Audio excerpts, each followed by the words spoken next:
And so first off, in terms of eliminating blind spots, each product manager is T-shaped.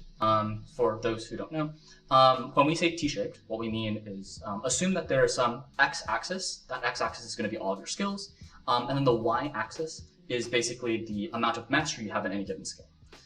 We like to say that product managers are T-shaped and not rectangle-shaped. And what we mean is that product managers have kind of a general set of masteries kind of across lots of different skill sets. And then they spike, they are really, really good at one or two particular things. And kind of each product manager is different in terms of the one thing that they're really good at. Some folks are really good at customer research, some folks are really good at financial modeling, some folks are really good at sales. It just really depends product manager to product manager.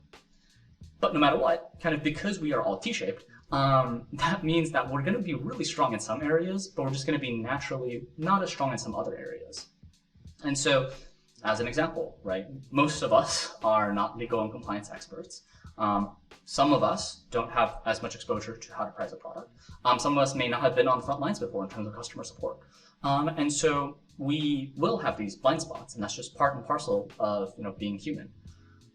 And we are these specialized generalists, right? Because we do need to have thoughtful conversations with all the different subject matter experts who are part of our business and part of our customer base. But we ourselves are not kind of the be-all and end-all subject matter expert. We specialize in being generalists. That's the point of the job. And so to do that, we absolutely need to have various subject matter experts weigh in with their perspectives, or else we're going to miss some really critical context that then winds up making us make a less than optimal decision.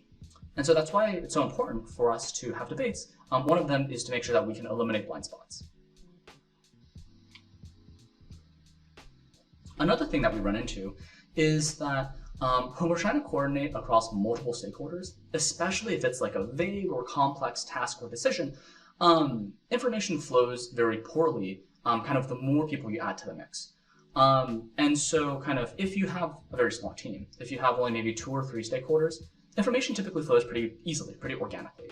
But when you're looking at a really distributed team, or when you're looking at a really, really large team, it starts to get really hard for information to flow into the right places at the right times. And so when we step in as product managers to conduct debates, we can dramatically improve the flow of information.